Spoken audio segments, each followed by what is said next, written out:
Good morning, folks. Can you guys hear me okay? Is it better this time around?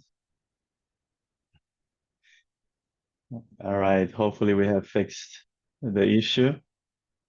All right, guys, so let's get started. It is 9:01, and today we are starting a new chapter. Folks, we're already chapter 3, so things are moving pretty quickly. And we're going to start chapter 3 today. Not going to finish it. We're going to finish next week, Tuesday. Okay? So let's get started. Chapter 3 is all about the cell. Let me share my screen with you.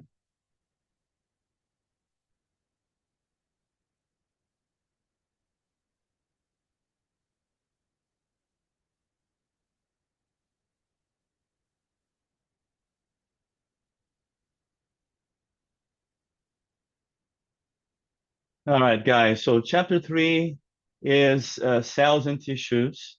Can you guys see my screen okay? My PowerPoint? Thank you. So we're going to talk about cells and tissues. And there's a lot of important information that will be on that first exam. Okay? Folks, the first exam is coming up pretty soon. Right? We only have 4 chapters to cover for each one of the exams. So we're already going to start chapter 3 today. It's only going to be one chapter left, and then we're going to have our first exam. What are we going to be discussing in this chapter? We're going to be talking about the cell. We're going to spend a ton of time talking about the cell, which is the basic unit of the living organism. So if you take a body and you chop it up into the smallest piece, you're going to have the cell. Then we're going to talk about the parts of the cell. What do we find on the surface of the cell? What do we find inside of the cell?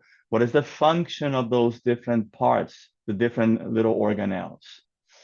Then we're going to talk about the functions of a cell. How can we make more cell? We're going to talk about mitosis. And finally, we're going to spend a little bit of time talking about tissues. And folks, after we're done with chapter 3, then we're going to move on into the organ systems. Okay, then we are done with the, chemistry and cell, all this reveal stuff that we're doing right now. Then we're going to get into the organ system, starting with the integumentary system, the skin, which is going to be on chapter 4. Okay. Now, what do you think about when you hear a cell? Well, it really depends who you ask. A lot of people of your generation, for sure, if you talk about a cell, you're going to be thinking about a cell phone. Well, we're not going to talk about a cell phone in this class. Many people is going to think about bacteria, like this one we are looking at right here. This is E. coli. Escherichia coli, which is a very common bacteria on us, everywhere around us. We're also not going to be talking a lot about bacteria. We are going to be talking about these cells right here. We're going to be talking about what we call eukaryotic cells. We all know that we have 2 main types of cells, right? We have the prokaryotic cells and we have the eukaryotic cells. What is the main difference between the two? Again, very, very basic biology here. The main difference is that prokaryotic cells, they have what we call a true nucleus. And what is a nucleus, first of all? A nucleus is an envelope that is surrounding our genetic material, surrounding our DNA. Now, does that mean that a bacteria doesn't have DNA? No, that doesn't mean that. It only means that the DNA of a bacteria is not compartmentalized, is not surrounded by a membrane, by a nucleus. Now, eukaryotic cells, on the other hand, they do have a true nucleus, which means that our DNA of our cells are wrapped around a membrane. Now, that being said, I want to mention something to you guys here right now, which I think I mentioned before already last week, in which I wanted to understand that pretty much everything that I discuss in this class, And everything that you hear in any science class that you ever take in your life, there will always be exceptions to the rule. Okay?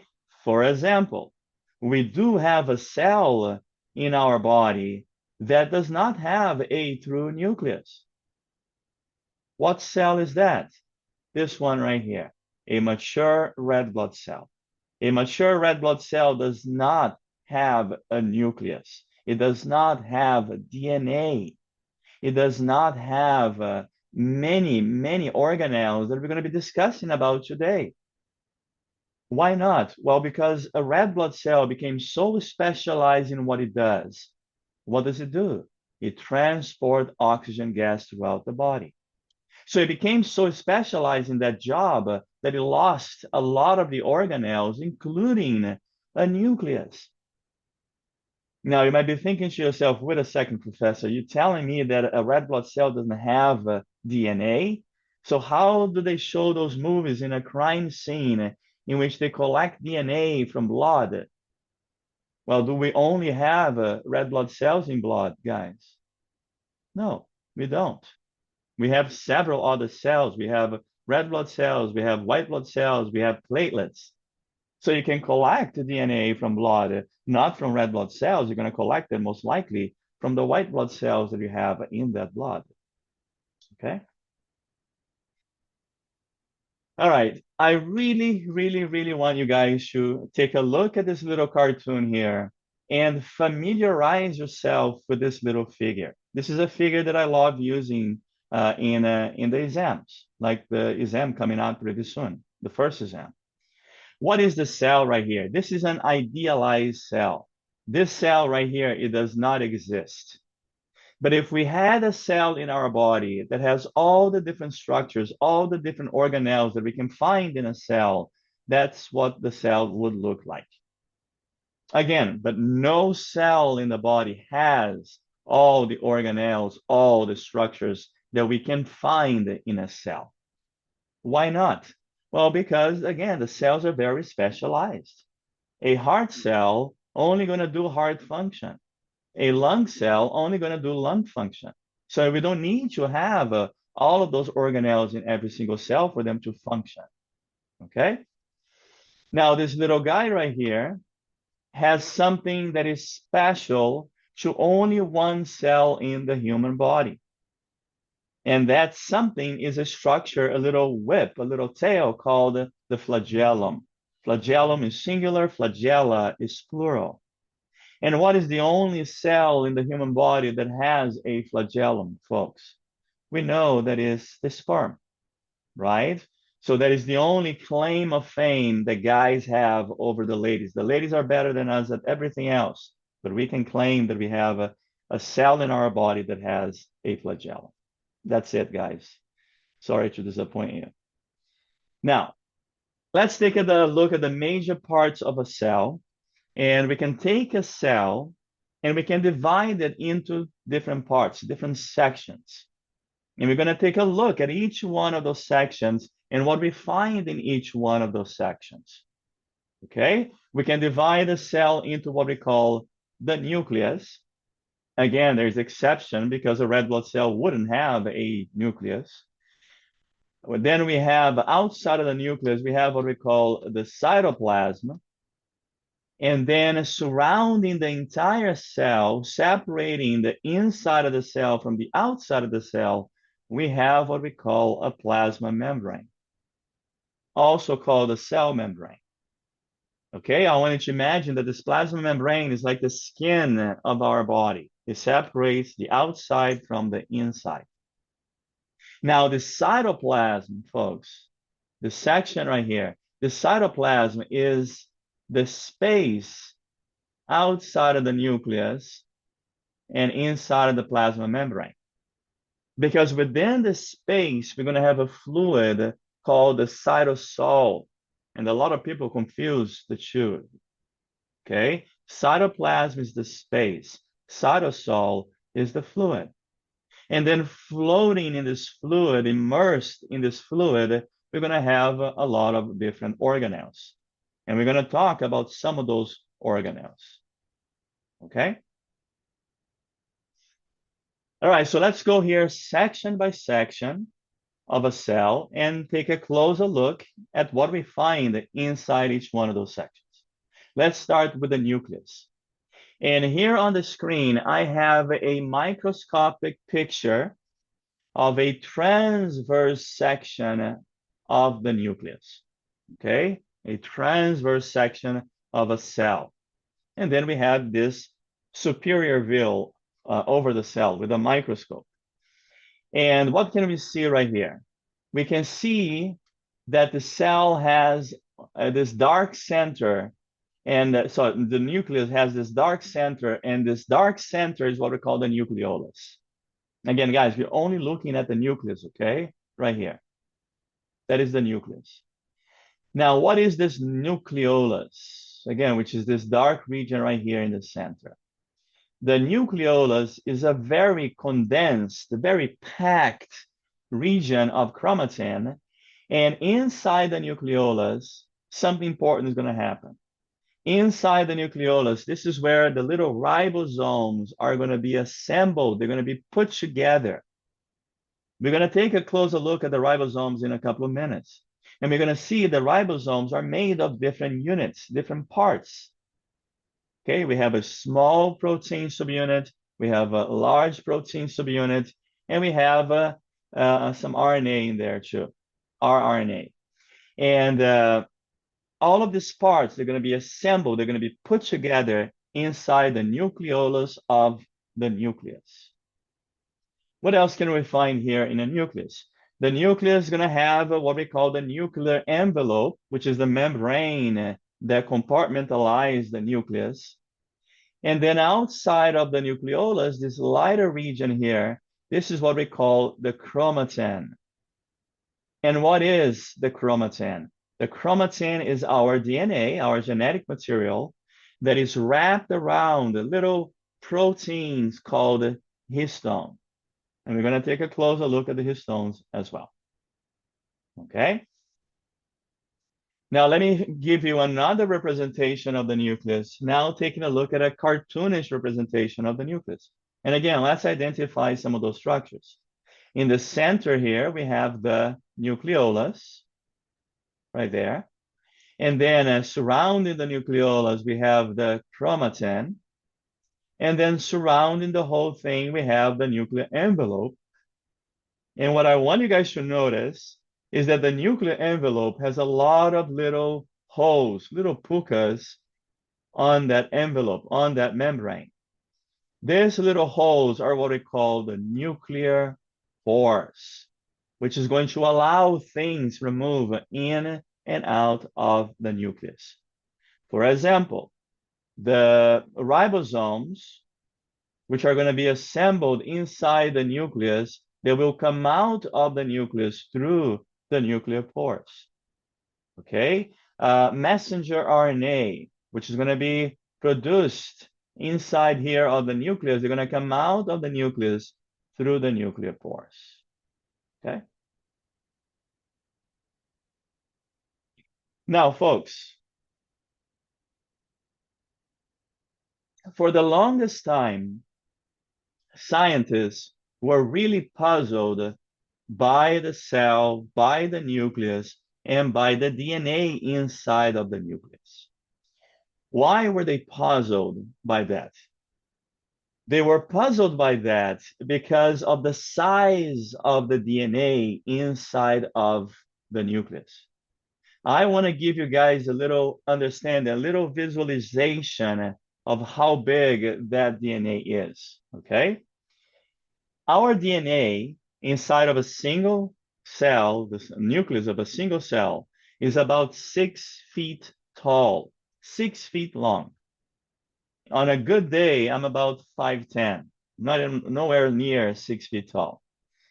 Now, scientists then were really scratching their head to understand how can the cell pack 6 feet of genetic material inside the nucleus of a cell, not even the entire cell, but in the nucleus of the cell. You know, if we take the DNA from every single cell in our body and we put them together side by side, okay? Imagine 6 feet of DNA side by side from 30 trillion cells, which is the number of cells that we have in our body. Do you know how far that would go, folks? That would go back and forth between Earth and the sun 61 times. So if you come in here, you can go back and forth between Earth and the sun 61 times, just with the DNA inside of a one person, a single individual. All right?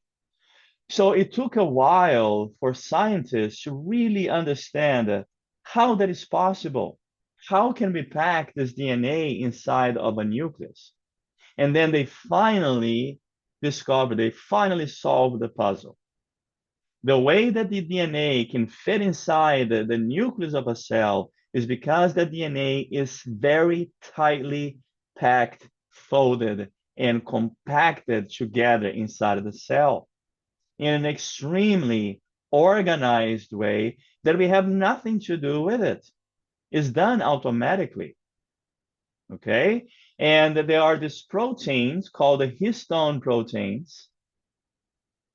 And when we have DNA, and here we have the DNA, double helical DNA, when the DNA comes closer to the histone proteins inside of the nucleus, the DNA automatically is going to start wrapping itself around a bundle, a group of histone proteins, forming what we call a nucleosome. Now, the question is then why? How can the DNA know where it needs to wrap itself around? Here is the main reason, folks. And the reason is that DNA is negatively charged. Why is DNA negatively charged? Because it has phosphate groups within the nucleic acid. Remember, the nucleic acid has a nitrogenous base. It has a sugar, which is the oxyribose sugar, and it has a phosphate group attached to it. A phosphate group has a negative charge. So DNA is negatively charged. Take a wild guess, what is the charge of a histone protein? Positive. So now we have this attraction of opposite charges. And this is why this long 6 feet tall DNA can wrap itself around histone proteins, making it more compact.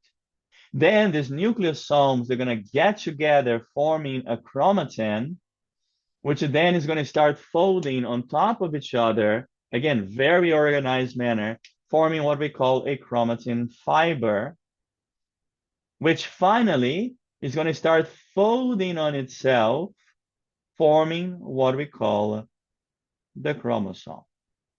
Again, look at the level of organization, okay? All of that in order to be able to fit 6 feet of DNA inside the nucleus of a cell.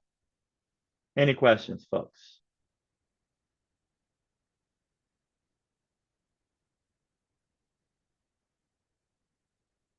All right.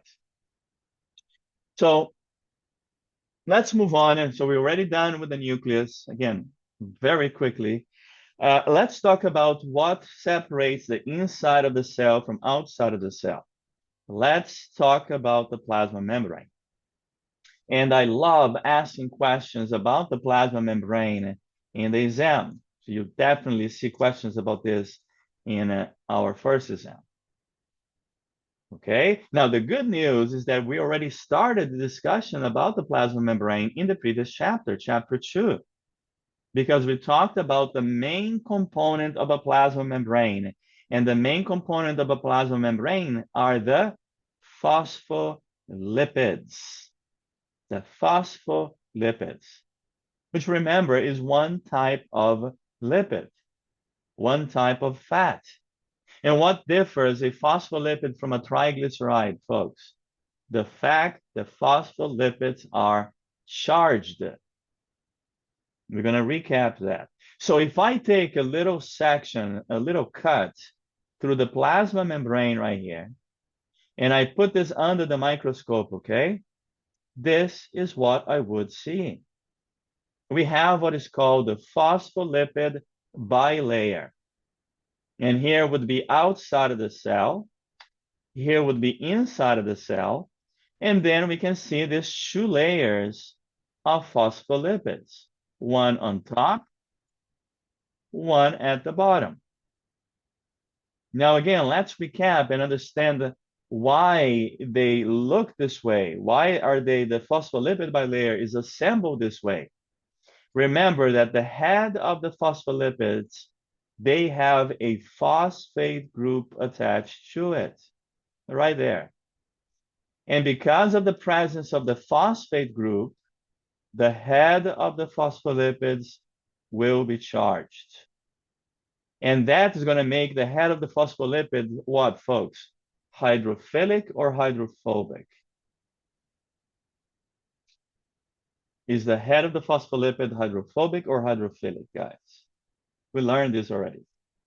Hydrophilic. Say it again. Hydrophilic. Hydrophilic, right? They're going to be hydrophilic. What does that mean to be hydrophilic? They like to interact with water. Why do they like to interact with water? Because water is also charged, and like interact with like. Okay, now the tails of the phospholipids right here, the little fatty acid tails, they are neutral. They don't have a charge.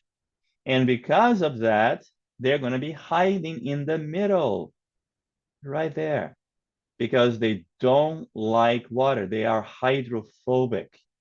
And guys, there's a ton of water outside of the cell and a ton of water inside of the cell. Okay?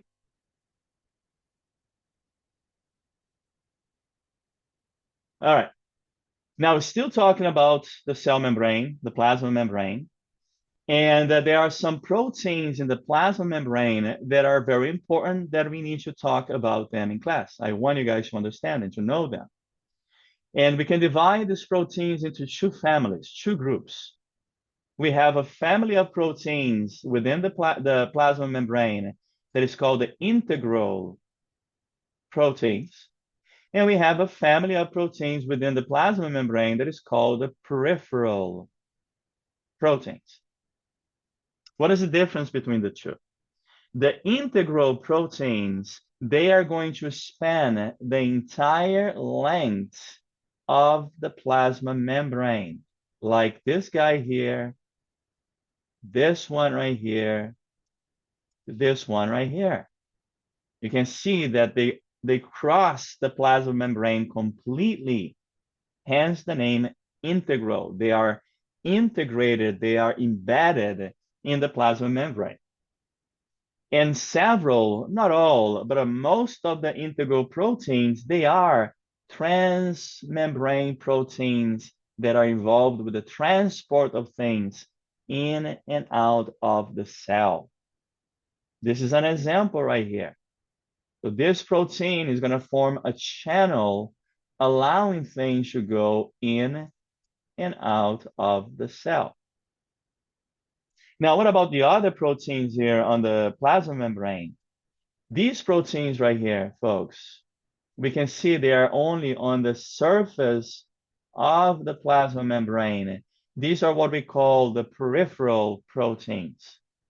And we can find them not only on the outer surface, but also on the inner surface as well. We're going to find some of these proteins right there. But they don't cross the plasma membrane, hence the name peripheral proteins. Okay? Several of the peripheral proteins, they are what we call the glycocalyx proteins. What are these glycocalyx? Glycocalyx are very, very special. And I want to talk a little bit about them because it's something, again, that is very relevant for us in our daily life, in our health. And I want you guys' attention here, and I want your guys' participation as well.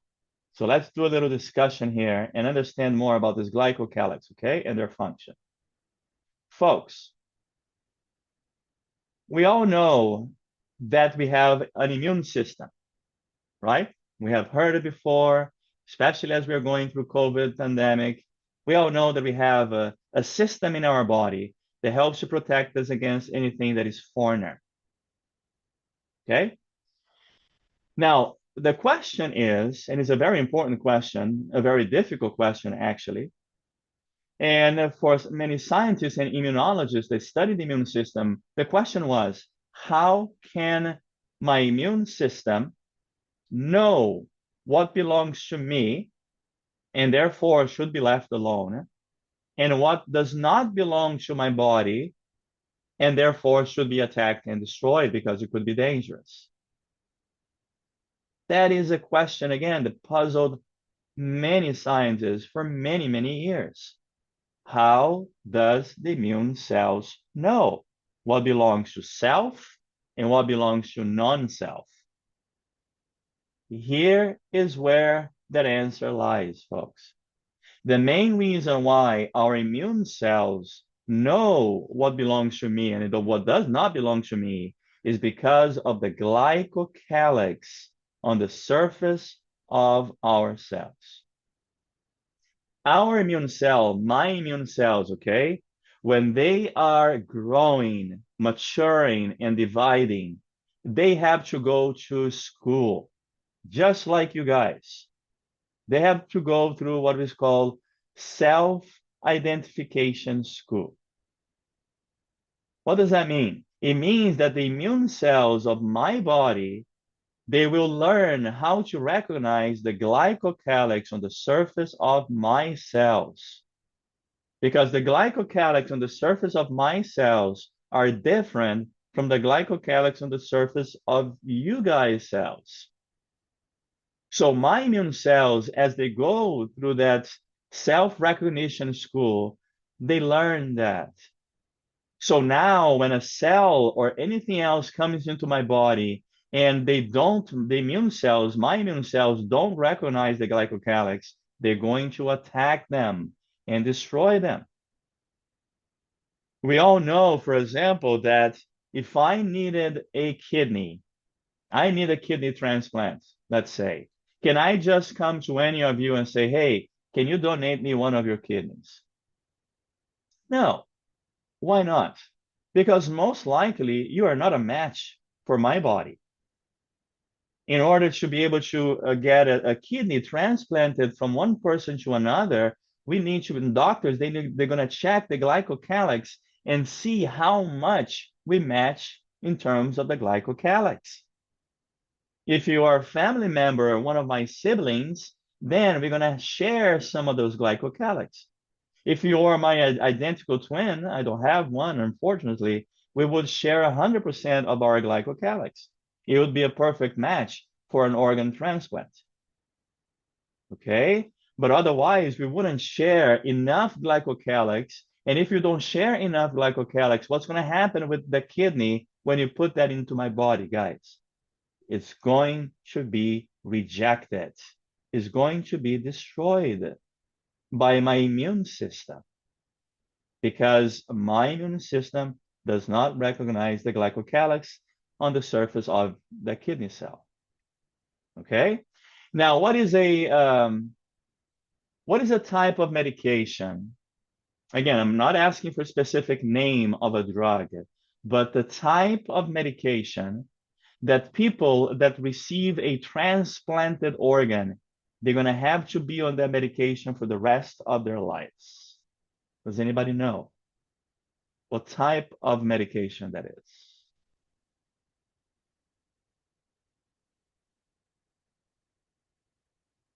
Think about that for a second. Let's see right here. Antibiotics? No, not antibiotics. Good guess, though. Not antibiotics. Again, a type of medication that an individual that has a transplanted organ will be on for the rest of his or her life.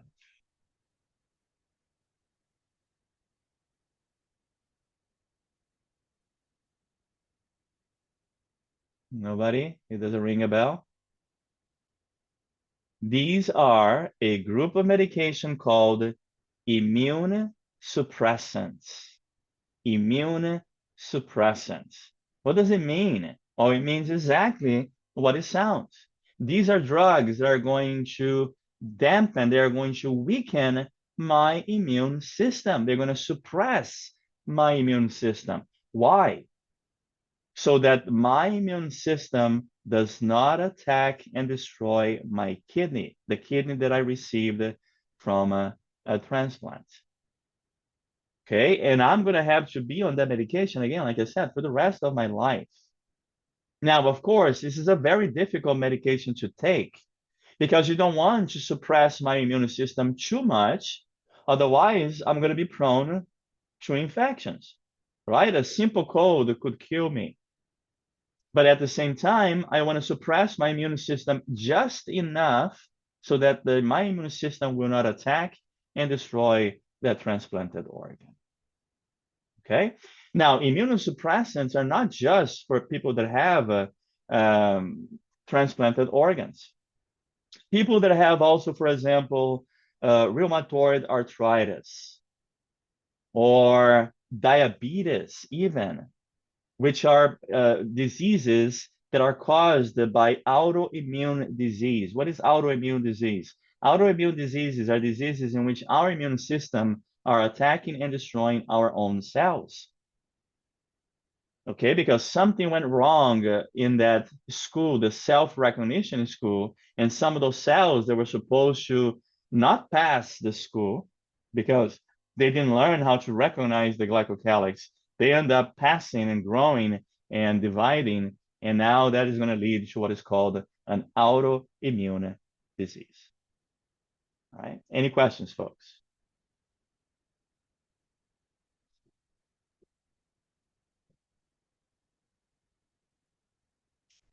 All right.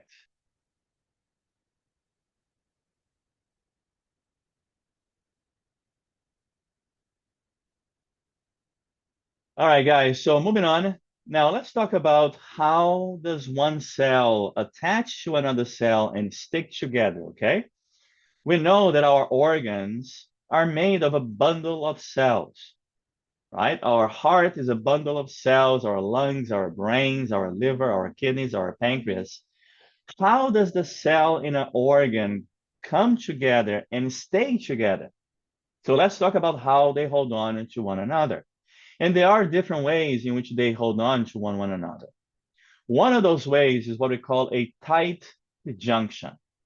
And a tight junction is like staple. Now, if you take two pieces of paper and you staple them together, and now we have these pieces attached to one another, that's what a tight junction would look like. Besides the tight junction, we also have what is called the desmosomes, and desmosomes are more complex anchoring system. Imagine, look at my fingers right here, okay? Imagine they are an anchoring, and then we're going to have another desmosome coming in, and they're going to anchor in this way. Again, keeping the cells attached to one another. And finally, we have something called a gap junction.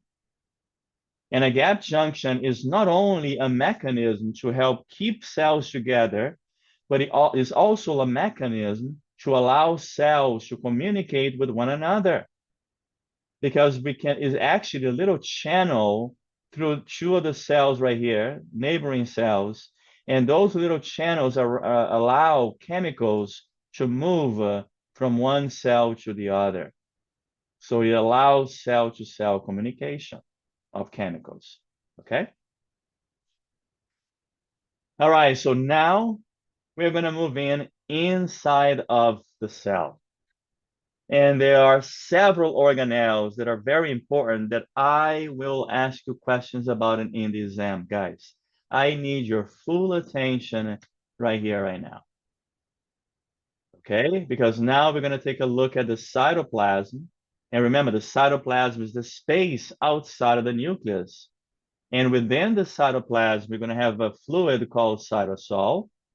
We're going to have a bunch of organelles like mitochondria in the plasmic reticulum, Golgi apparatus. And we're also going to find what is called the inclusion bodies, which are little storage of lipids and glucose, etc. Okay. So Let's start with the organelles. We're going to go through several organelles right now. And once again, guys, I will ask you questions about this in the exam. You need to know the name of the organelles we're going to be going through right now. You need to be able to identify the organelle in this little cartoon right here. Okay? And you need to know a basic function of that organelle. Why do we have that organelle? So let's start with arguably one of the most important organelles that we have in our body. And that organelle is what we call a mitochondrion. Mitochondrion is singular, mitochondria is plural. The mitochondria is what we call the powerhouse of the cell. Why? The reason is inside of the mitochondria, this is where most, not all, but most of the ATP is going to be made, is going to be synthesized. Now, we just talked about ATP on chapter 2 last week, or actually this week, Tuesday, we finished talking about that. We know that the ATP is the energy currency of the cell. It is the battery of the cell. Whenever the cell needs to do work, any kind of work, it will need to use ATP. How does cell use ATP? It breaks a phosphate group from ADP, releasing that energy and then harnessing that energy. Okay? So most of the ATP in a cell is made by the mitochondria. Now let's take another look at the mitochondria here in a cartoonish representation. And we can see that the mitochondria has two membranes. It has an outer mitochondrial membrane, and it has an inner mitochondrial membrane. Guys, the membrane of mitochondria is just like the plasma membrane. It's also made of a phospholipid. It's a phospholipid bilayer. And we can see right here that this inner mitochondrial membrane is all what we call invaginated, is all folded on the inside right here. Can anybody take a guess why? Why do you think the inner mitochondrial membrane is all folded on the inside? What does this folding allows, folks? What is the benefit of it? Any guesses? You might remember from high school biology. Anybody?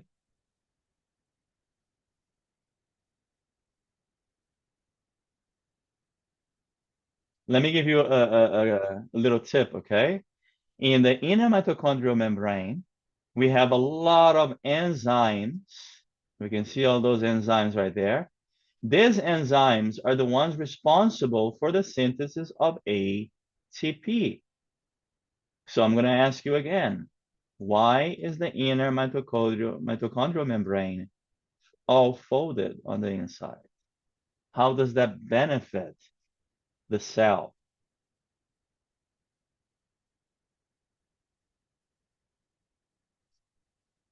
Um, it folds so that there's more membrane for the enzymes to stick on, and then you can make more ATP. Absolutely correct. Absolutely. Because of this invagination here, because of all the folding of the inner mitochondrial membrane, we have more surface area. And the more surface area we have, the more enzymes we can stick in it. The more enzymes we have, the more ATP we can synthesize. And guys, this is a strategy that the body uses a lot. Let me give you another example, okay? Our small intestine. Our small intestine, we're going to see all the structures that increases the surface area inside of the small intestine. Why? Because the more surface area, the more absorption of nutrients. Another example, our brain. We're going to see how the surface of our brain is all invaginated, all folded. It's not a smooth surface. Why? Because we can fit in more neurons, and that is going to be more beneficial to us. Okay? Good job, guys. All right, moving on. So we just talked about the mitochondria. Let's move on and talk about another organelle, which are the ribosomes. Can anybody tell me what is the function of a ribosome? Do you remember what the ribosomes do for a cell? Guys, why do we have them? Again, basic high school biology. What is the function of a ribosome? They make protein. Absolutely, Michaela. Ribosomes are little protein factories. Okay? Their main responsibility, the only responsibility, is for the production of proteins. So cytoprotein synthesis.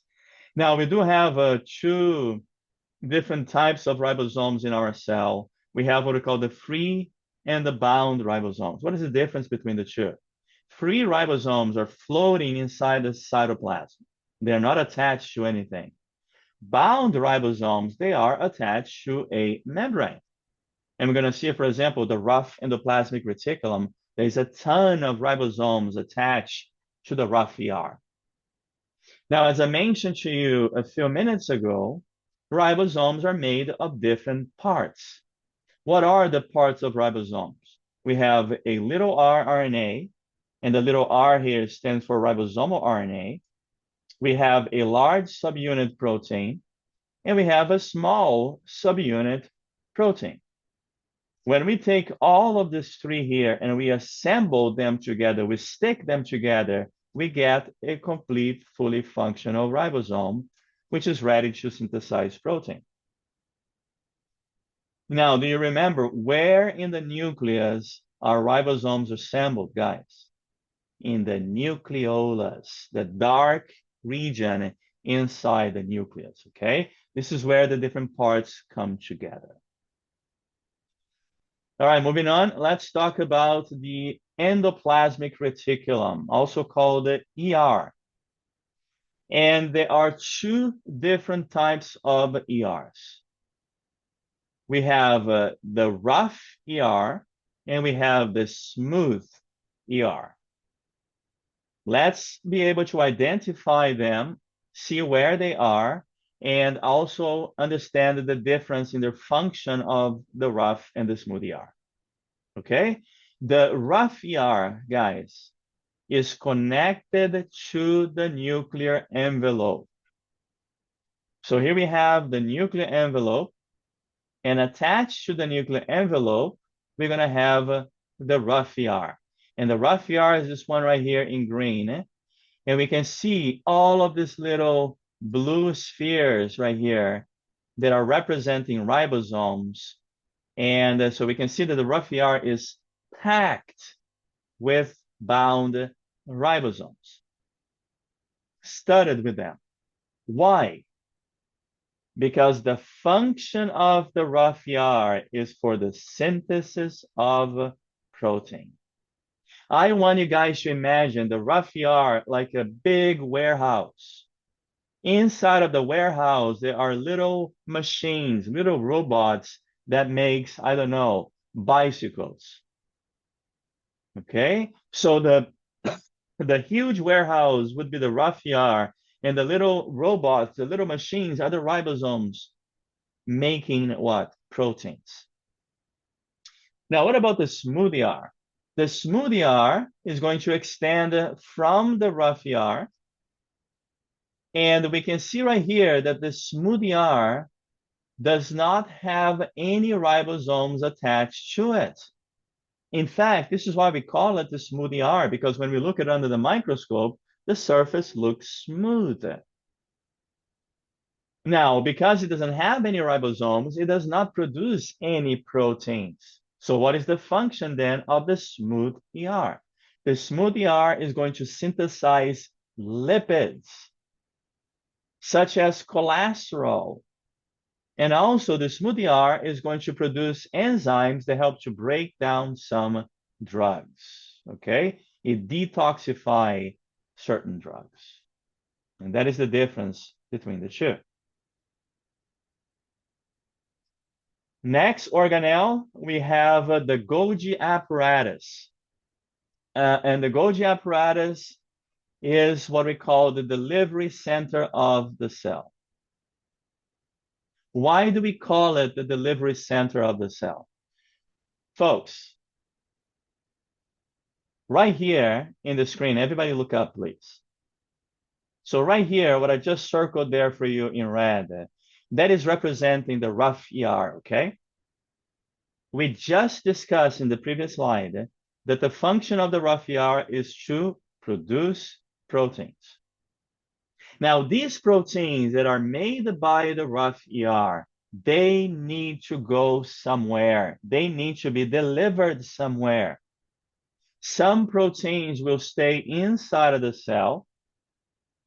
Some proteins are going to be sent outside of the cell. So who makes this delivery then? Who takes those proteins away? That is the function of the Golgi apparatus. Once the proteins are made, the proteins by the rough ER, they're going to go into this little circle right here, this little droplet, and then it's going to fuse with the rough ER. And now inside of the rough ER, the proteins, they're going to be a little tags going to be placed on the proteins, like little stamps, and with little addresses. Where does that protein need to go? Some of the proteins will go outside of the cell. We can see here that the Golgi apparatus is going to put these proteins inside of this little vesicle here. And then the little vesicle is going to fuse with the plasma membrane, sending the proteins outside of the cell. Some of the proteins are going to be packed and delivered inside of the cell. So we can see right here, a little vesicle of the Golgi apparatus carrying proteins and sending them. This kind of look like the lysosome. We're going to talk more about the lysosome later. Okay, delivering this protein somewhere inside of the cell. Now, what about this right here? What's going on here, folks?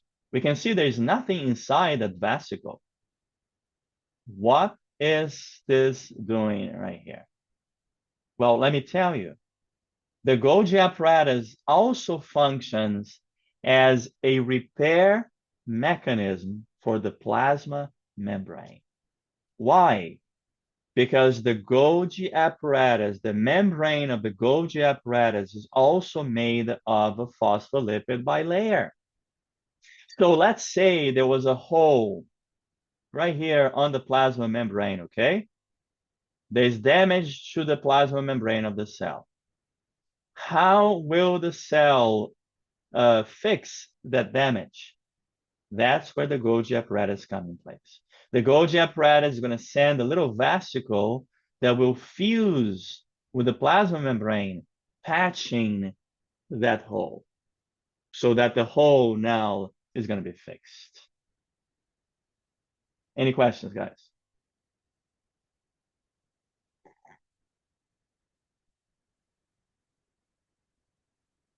All right, moving on. Let's talk about another organelle called the lysosomes.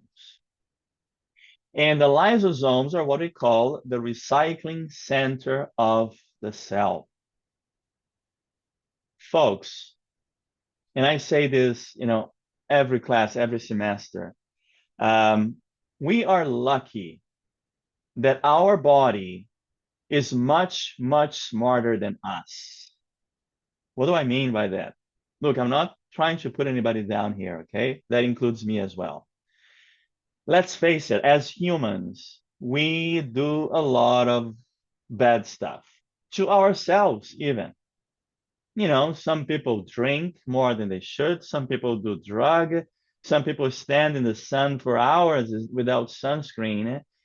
We are causing damage to our body all the time.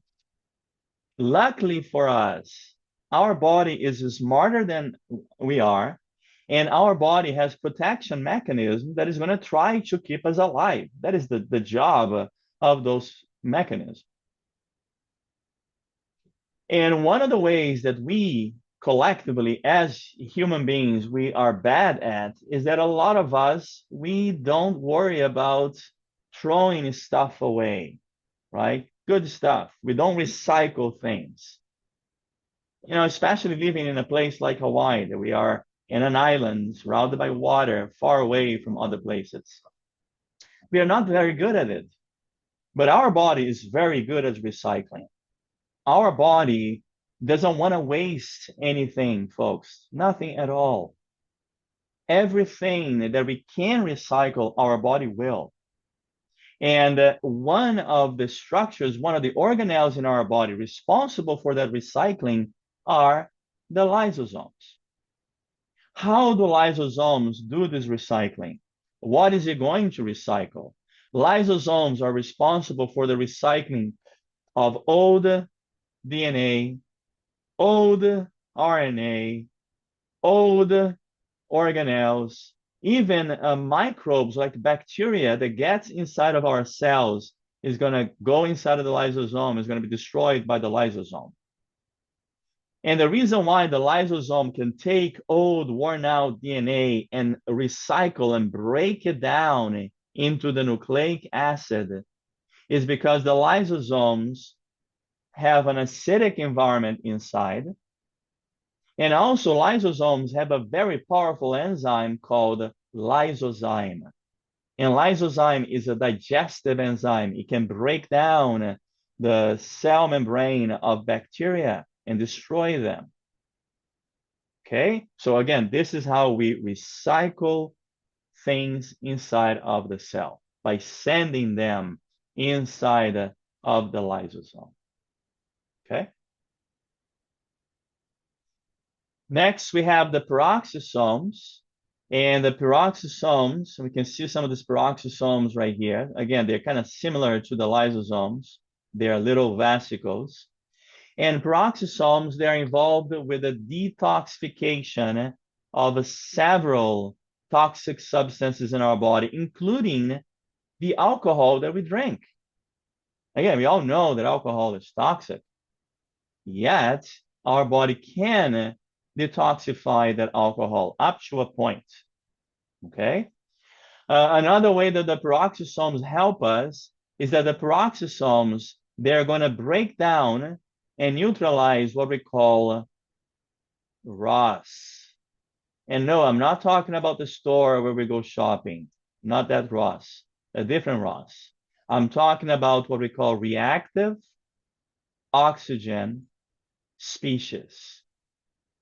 So again, peroxisomes can neutralize reactive oxygen species, also called free radicals. You might have heard of free radicals. Now, what are these reactive oxygen species? What are the free radicals? Folks, and a lot of people don't know that. I told you before, and we all know this, that oxygen gas, O2, is essential for survival, right? If we stop breathing, we die. We all know that. Why is oxygen gas important for survival? Because oxygen gas, O2, is required for the synthesis of ATP. Now, what you might not know is that oxygen gas is also toxic. You heard it right. Oxygen gas is actually toxic to cells. How are oxygen gas toxic? Well, it's not really the oxygen gas itself, but the product of the metabolism of oxygen gas. When oxygen gas, folks, is used to synthesize ATP, in the process of synthesizing ATP, the byproduct of oxygen gas metabolism are what we call the reactive oxygen species. And these reactive oxygen species are very, very toxic. They can break down DNA, destroy DNA inside of our cells. Now, wait a second. How come we can then breathe the oxygen gas. Well, we can breathe the oxygen gas and we don't die from it because we have peroxisomes. And inside of the peroxisomes, we have an enzyme called catalase. Let me show you an example of what catalase does, okay? Does anybody know what this chemical compound here is? The name of H2O2. Does it come to mind? H2O2. H2O2 is hydrogen peroxide, all right, which is a reactive oxygen species. It's produced during the metabolism of oxygen gas. Now, hydrogen peroxide, which again is being formed inside of our body and can be detrimental to the body, can break down DNA, is going to be neutralized by the enzyme in the peroxisome called catalase. And a catalase is going to break down hydrogen peroxide into water and oxygen gas. Now, what is a common use for hydrogen peroxide, folks? You might have used hydrogen peroxide before. Anybody? Have you ever used the hydrogen peroxide to clean a wound? Let's say you cut yourself and then you go to your medicine cabinet and then there's a little brown bottle in there containing hydrogen peroxide and you're going to pour the hydrogen peroxide on the wound. What are you doing? You're cleaning it. Why are you cleaning it? You're cleaning it because hydrogen peroxide is going to kill bacteria. Now, what happens immediately when you pour hydrogen peroxide in the wound, folks? Bubbles. You're going to see the formation of bubble. You know what the bubble is? Oxidation.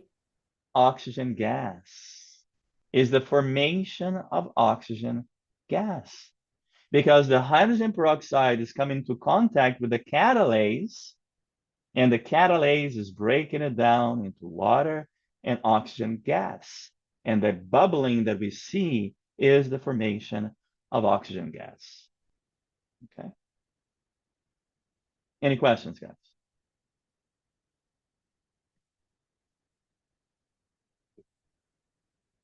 All right. Moving on. Now, just like our body, okay, cells also have a little skeleton, what we call cytoskeleton. Guys, cyto means cell. Skeleton means the skeletal system or the bones. So cells have a tiny little skeleton. And there are three different skeletons in a cell.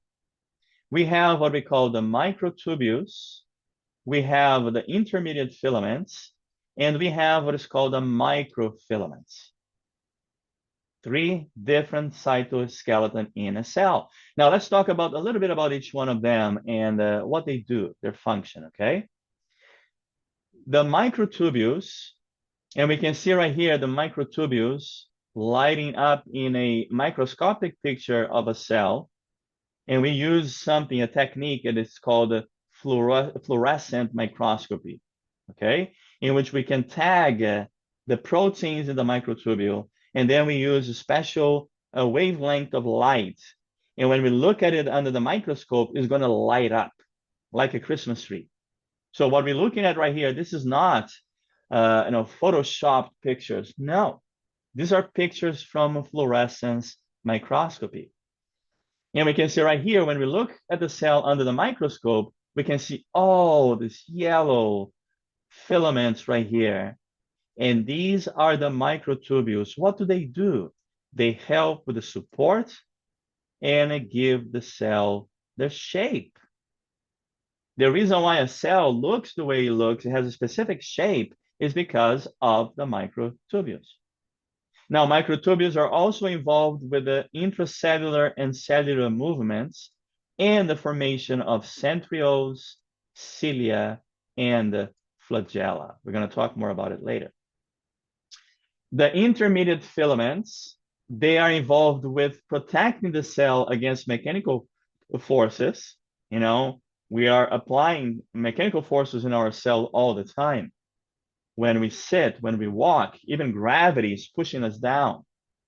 And then the microfilaments, these are little cytoskeletons that are involved with muscle contraction. And again, we're going to talk more about them later. Okay? Right now, this is all you need to know. 3 different cytoskeletons. Each one of them have a different function.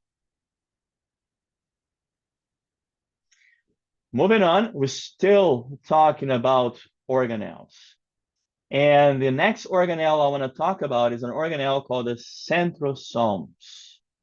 Where are the centrosomes located? They are located near the nucleus, and they consist of 2 things. They have centrioles, and they have surrounding the centriole, there's a cloud of material called the pericentriolar material. Everybody look up here. So here we have a microscopic picture of a centriole, and here we have a cartoonish representation of the microscopic picture. Where are the centrioles? The centrioles are the little sticks, folks, right here. Can you see the little blue sticks? These are the centrioles. And then surrounding the centrioles, we have this cloud of material that is what we call the pericentriolar material. Together, what do they form? They form the centrosome. Now, what is the function of a centrosome? Folks, centrosomes are involved with cell division. Centrosomes are essential for a cell to be able to divide, to go through mitosis. If a cell does not have centrosome, that cell cannot divide. Let me give you an example. Neurons. Neurons don't have centrosomes. So guess what? Neurons cannot divide. Okay? Now, what does a centrosome do? How does it help in the process of cell division? Everybody look up here. Here we have, again, a fluorescence microscopy picture of a cell undergoing cell division. Labeled in blue right here, guys, we have a duplicated DNA, okay? And then in green, we have what we call the mitotic spindles. And these mitotic spindles are formed by the centrosomes right here. So if you don't have a centrosome, you don't have mitotic spindle, the cell cannot divide. Now, how does the mitotic spindles, how are they involved with cell division? The mitotic spindles, guys, when it's time for the cell to split in half, the mitotic spindles are going to grab a duplicated DNA and they're going to partition them, separate them. So now the cell can split in the middle to what we call cytokinesis. And we're going to talk more about that when we talk about mitosis. All right?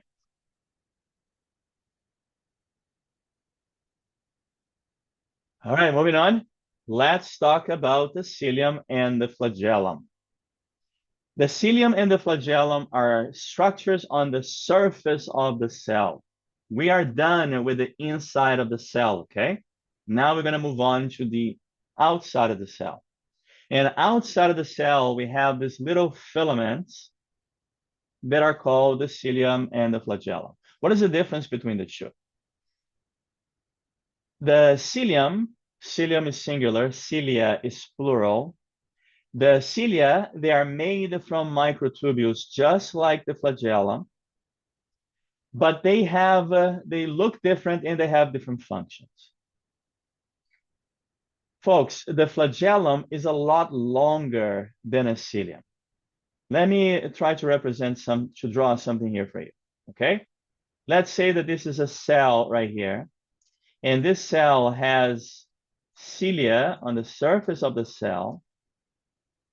That's what the cilia would look like, the little hair-like structures on the surface of the cell. And if we had a flagellum, this is what the flagellum would look like. So the flagellum is a lot longer than the cilium. And a cell that has a flagellum only is going to have one flagellum. A cell that has a cilia, they're going to have millions of cilia in the surface of the cell. And they are a lot shorter. Now, how do they function? The function of the flagellum is to help with motility, to allow the little sperm to swim and find that egg and fertilize the egg. The function of the cilia is to help expel things out of the body. Let me give you an example, okay? Here we have the trachea right here, and then we have the bronchi right here. This is the primary bronchi. Guys, inside of the trachea, if I made a cut right here and look inside of the trachea, we're going to see that the cells that are lining the inner section of the trachea, they all have a cilia on the surface. And we can see the cilia right here under the microscope. What is the function of the cilia? The cilia moves, just like my fingers right here. And they move in an upward manner. If we have mucus right here, okay, that is trapped inside of the trachea, and in that mucus, we're going to find fibers, pollutants, stuff that got stuck in that mucus. Do we want the mucus to stay right there in the trachea, guys? No. Do we want the mucus to go down into the lungs? No. What do we want to do with the mucus? We want the mucus to move upwards so we can spit it out, cough it out.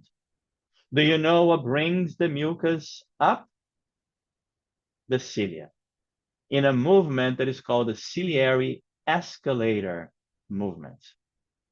Okay? Ciliary escalator movement, pushing the mucus upwards.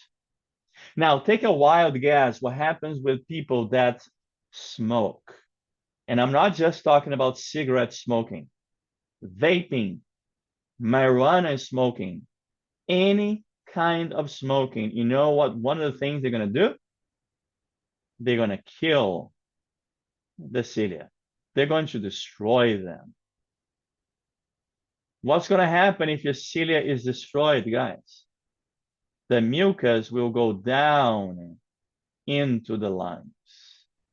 And as the mucus moves down into the lungs, carrying fiber, pollutant, microbes, bacteria, viruses, that is going to cause lower tract infection.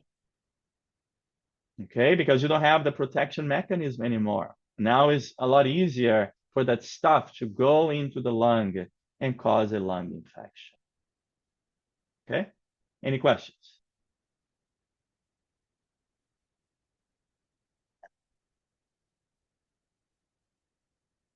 All right.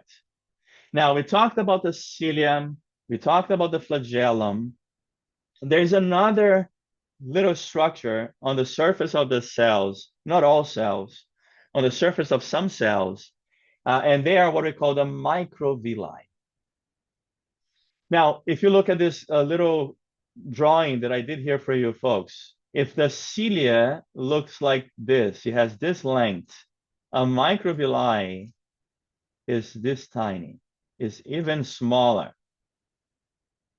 Where do we find the microvilli? We find the microvilli especially in the inner lining of the small intestine.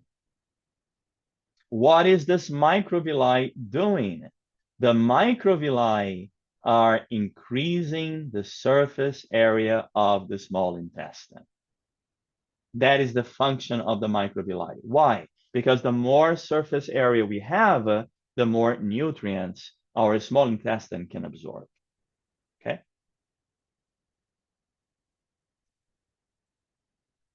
All right, folks. Now, moving on. one thing that I want you guys to understand, okay? First of all, once again, all of these organelles and the structures that I just mentioned to you in class, we are not going to find them in every single cell in the body because cells are highly specialized. We have about 200 different types of cells in our body. Guys, take a look right here. Look how different a sperm cell is from a smooth muscle cell, from a nerve cell, from a epithelial cell, from a red blood cell. They're all different, which means that they have different organelles, which means that they have different functions. Okay? There is no one single typical cell, right? All right, moving on. Now, I want to talk about something called the transport of things in and out of the cell. And this is something that, again, I love asking questions about it in the exam. So I need your full attention. If something is not clear, please interrupt me. I stop my lecture, you see it all the time, and ask you, does anybody have any questions? 99.9% of the time, it's crickets, nothing. Okay? But if you do have a question, please interrupt me. You're not going to be bothering me. You don't need to apologize for stopping and asking a question. I want you to ask the question. Let's make that clear, okay? So let's see how things can move in and out of the cell. And to understand how things move in and out of the cell, we need to go back and talk again about the phospholipid bilayer. We know that the plasma membrane is made of phospholipid bilayer. And we also know that a cell does not have a mouth to eat things. It doesn't have an anus to get rid of waste products. So how will things move in and out of the cell? Through the plasma membrane, either directly through the plasma membrane to the phospholipid bilayer, or they are going to need help from a transmembrane protein. Okay, but these are the choices right here. Now let's understand how things can move either directly through the phospholipid bilayer or they can move using a transmembrane protein. And when we talk about moving things in and out of the cell, we need to talk about a concept of the cell membrane called selective permeability. I'm sure all of you have heard this before. What does selective permeability mean, folks? It means that the cell membrane will be picky, will be selective in what it allows to go in and out. That's what it means. Let me show you some of this selectivity right here. For example, water, gases, small fat-soluble molecules.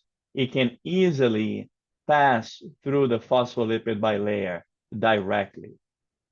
No problem at all. Now, things that are charged, the charged ions, potassium ion, sodium ion, etc., they're going to have a harder time, excuse me, moving through the phospholipid bilayer, or they might not move at all. And then we have large water-soluble molecules like proteins and glucose. They will not pass through the phospholipid bilayer at all. Now, pay attention what I'm saying here, guys, to make an important distinction. I am not saying that they will not move in and out of the cell.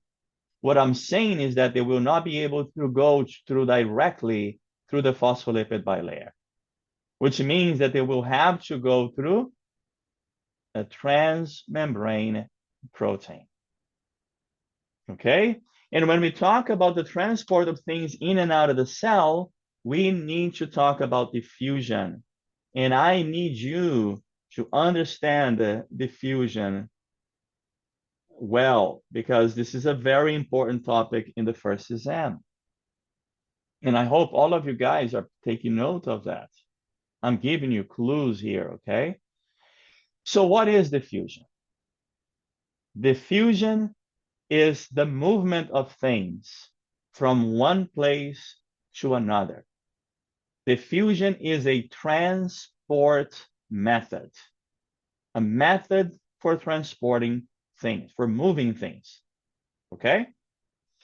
Now, diffusion, which happens all the time inside of us and around us, diffusion follow a few important rules that you guys need to know.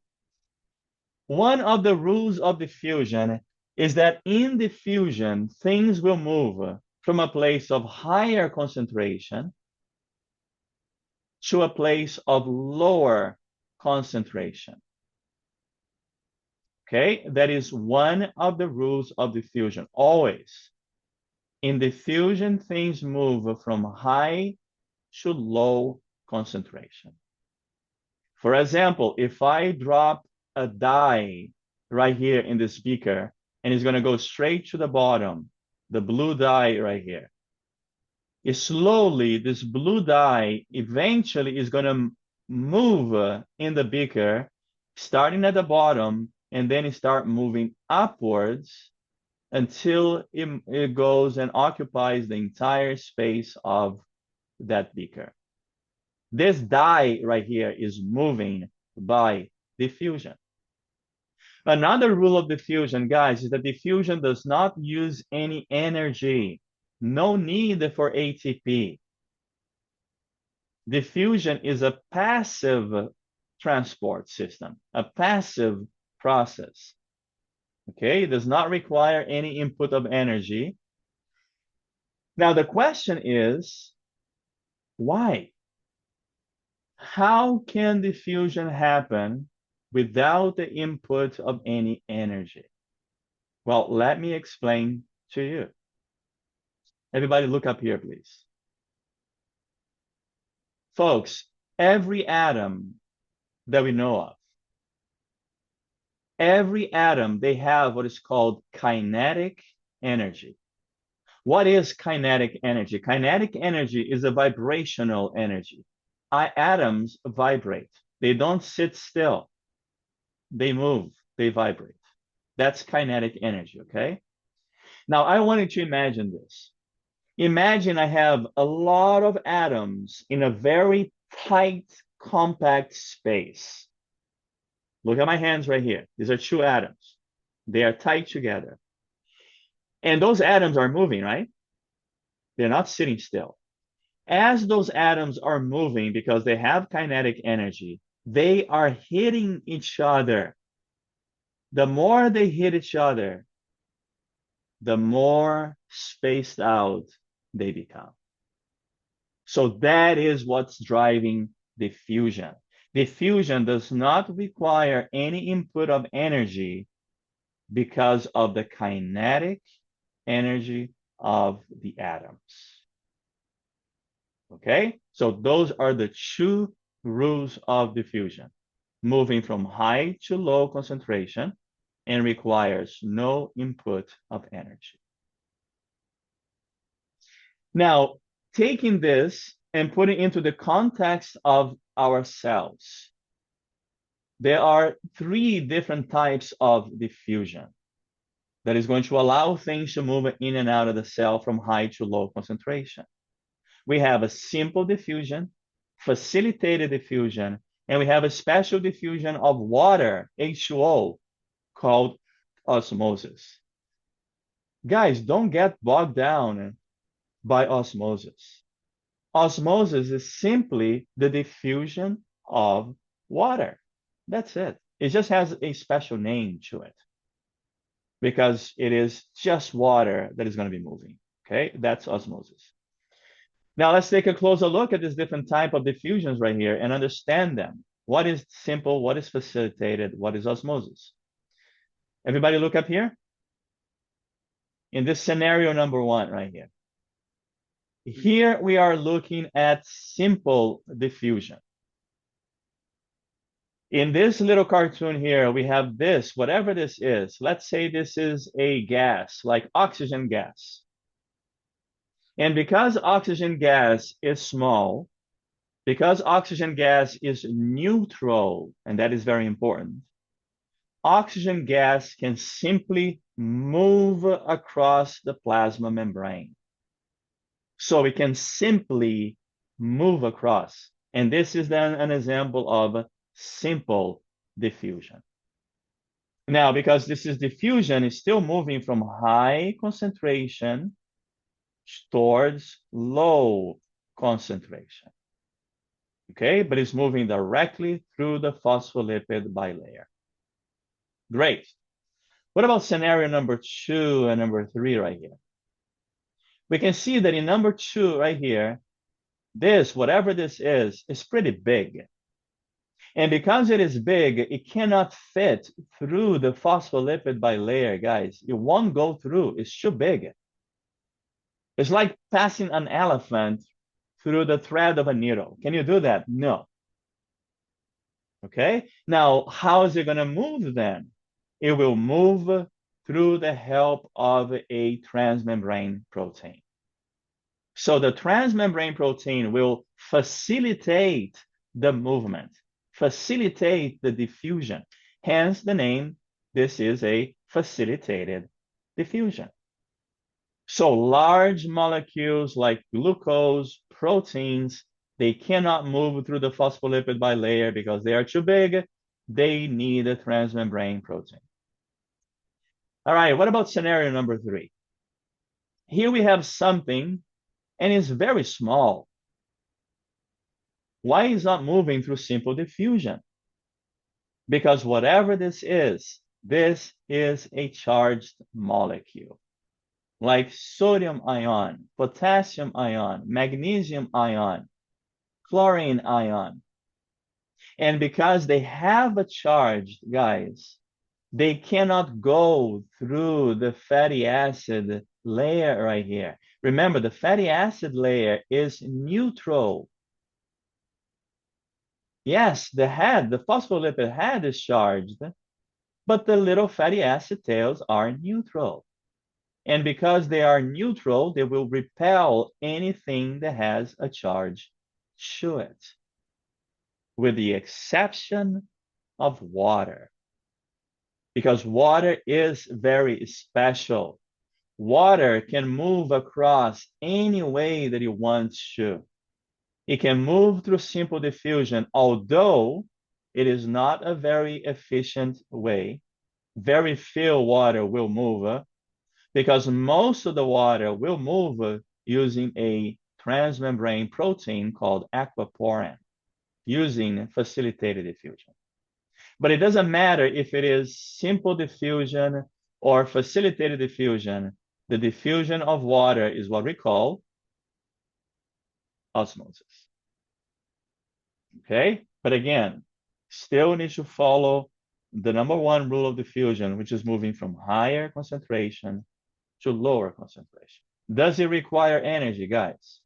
No. Why not? Because of the kinetic energy of the atoms. Any questions, folks?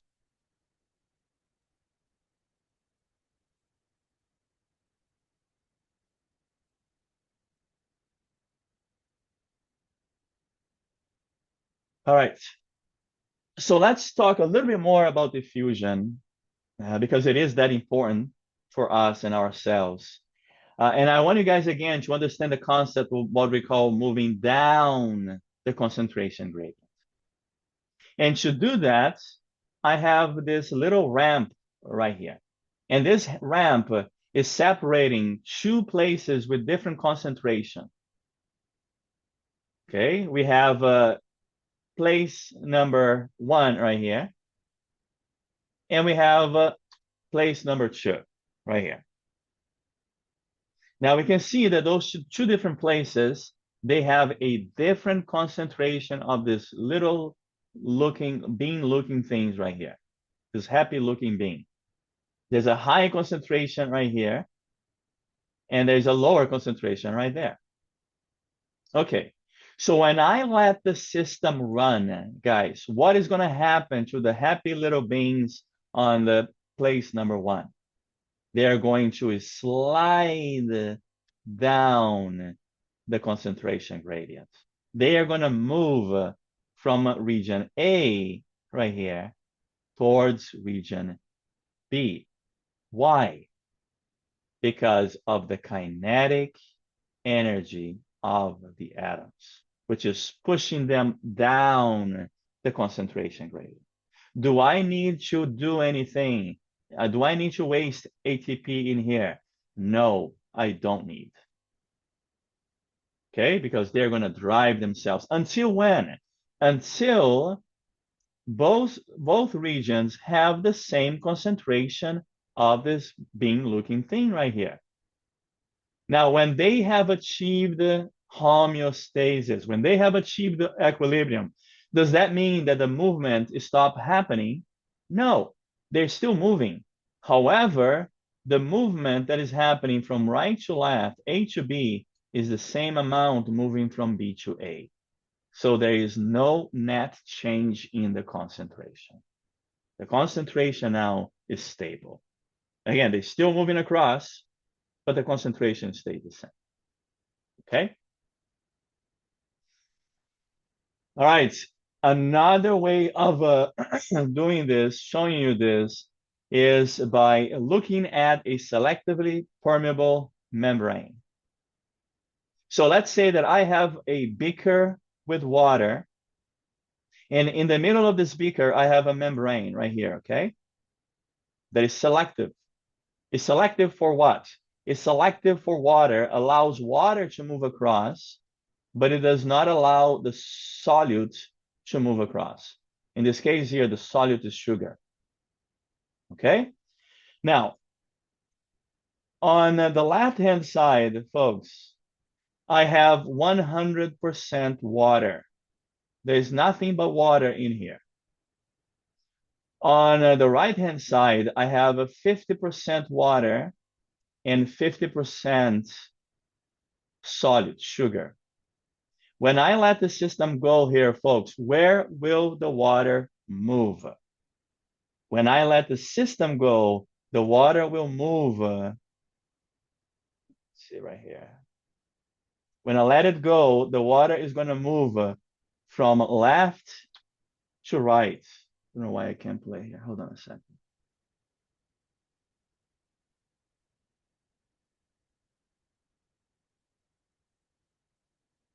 There's actually a little animation here.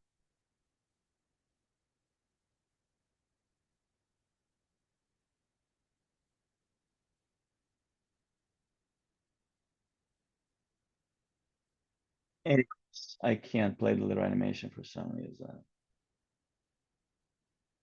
So, but when I let the system go, the water is going to move again from left to right. Why? Because the water is moving from a place of higher concentration on the left towards a place of lower concentration on the right. Until when? Until the concentration of water on both sides is the same. At that point, the amount of water moving from left to right is the same as the amount of water moving from right to left, okay? The system has reached equilibrium, all right?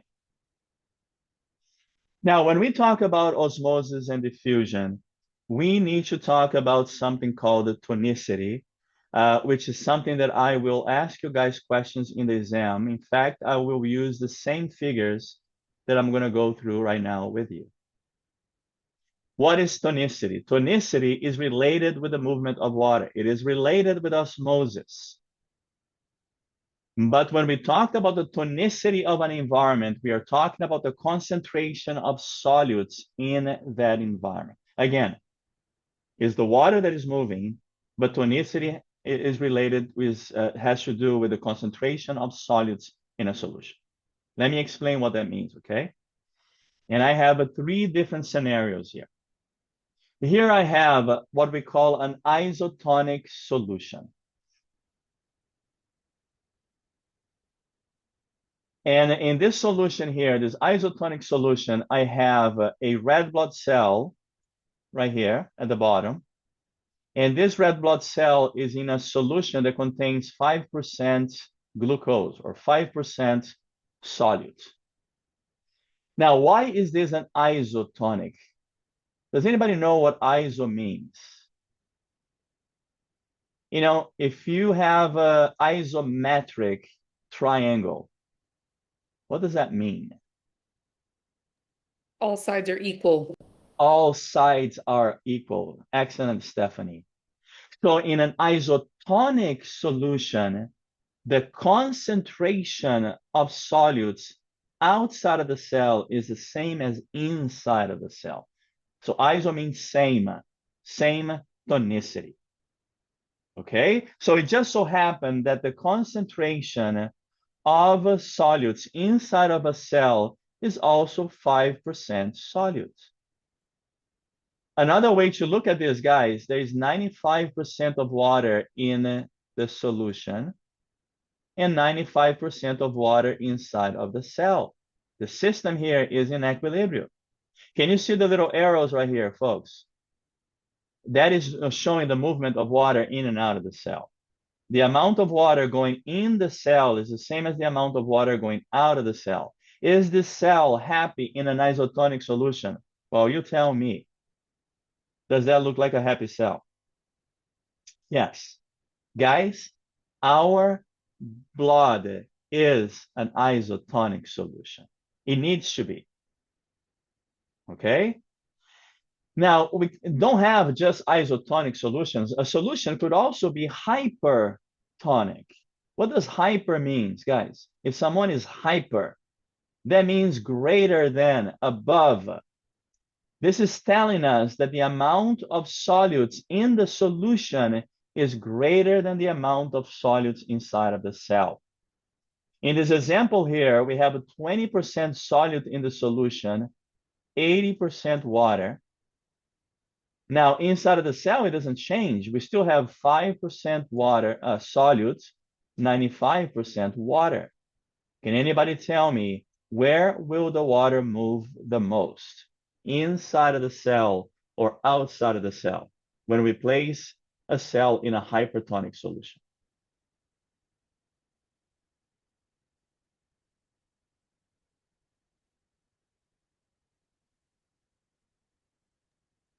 Outside of the cell?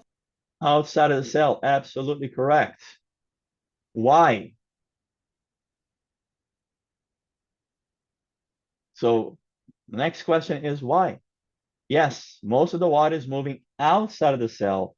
Why? Guys, think in terms of osmosis, of diffusion. Where does things move in diffusion? From where to where?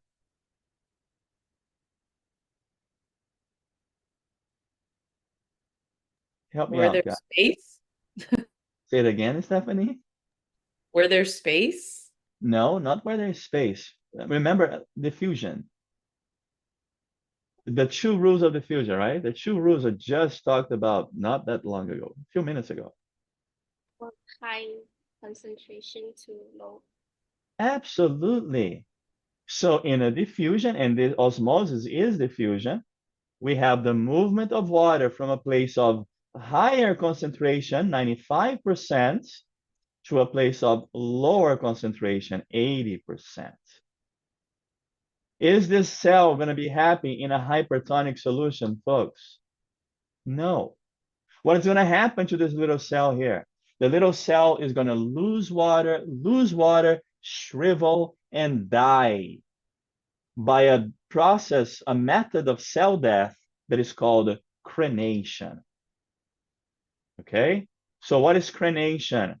Crenation is when a cell loses water to the environment, the cells shrivel, and the cell die.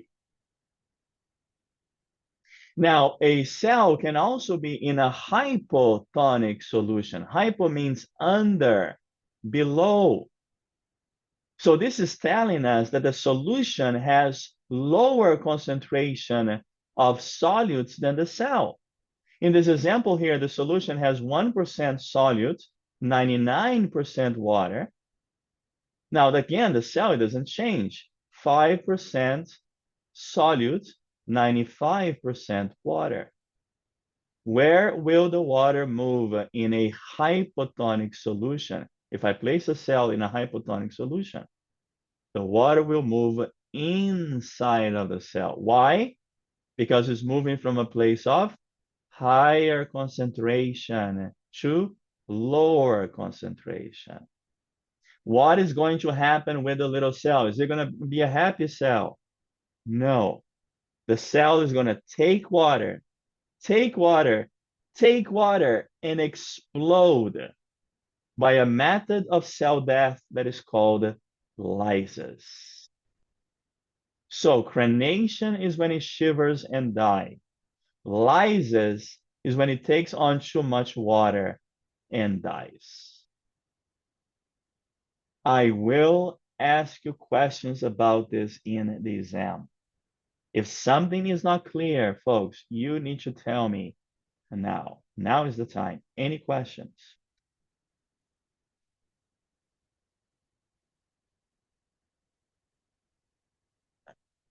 Do you understand the different types of tonicity, iso, hyper, and hypo? And do you understand why the water moves the way that it moves? And do you understand how the cell dies in a hypertonic solution versus a hypotonic solution?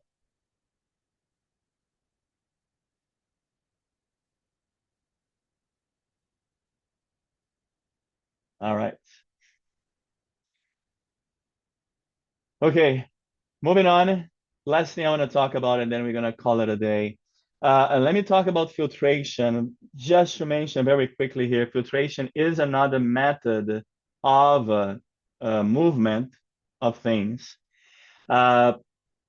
Filtration is also, we're going to have the movement of things through a membrane, okay? And this membrane has different sizes pores. So let's say here, I have a membrane, and this membrane have these little holes, little pucas right here. So we understand that the things that are going to go across the membrane are only the things that can fit through that little puka, through that little hole. That's what filtration means, okay? By passing through a membrane.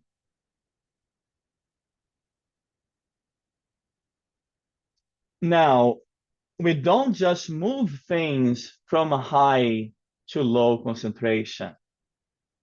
Sometimes the cell needs to do the opposite. Sometimes the cell needs to move things from low to high. What do I mean by that? Again, let me give you an example here. Again, I want everybody to look up, please. What am I doing right here? I am drawing a ramp. Okay? The ramp right there. Now, so far, when we talked about diffusion, I talked about moving a boulder. Imagine there's a huge rock right here on the top of the hill, and that's me right there. That's the best I can do. That's me right there. Okay? In order for me to move this boulder down the hill, all that I have to do is just let it go. When I let it go, gravity is going to do the rest, and it's going to pull this boulder here down the hill. Do I have to input any energy? No. What is driving this here, guys? Gravity is driving this system here.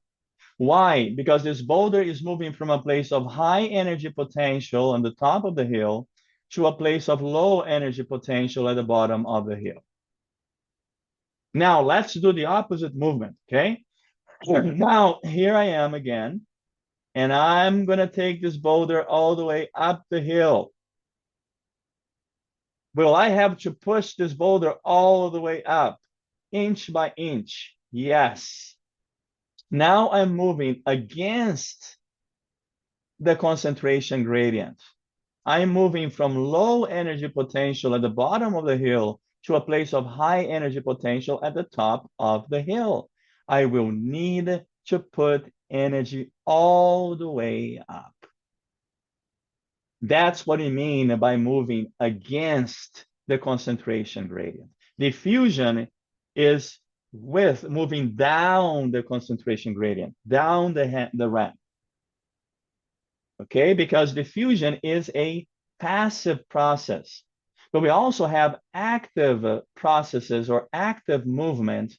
And in active movements will require ATP. Otherwise, that boulder is not going to go anywhere. So for a cell to move things against the concentration gradient, an example of that is what we call the sodium-potassium pump. You will require the expenditure, the use of ATP. Otherwise, you cannot do that movement against the concentration gradient. Okay? All right, folks, I'm going to stop right here.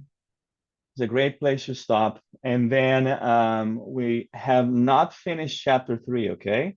We are almost there, but I'm not going to finish it today. I'm going to finish this next week, Tuesday, and that's when I'm going to open the quiz for chapter 3. All right? Have a great rest of your day and a great weekend. I'll see you next week. Thank you.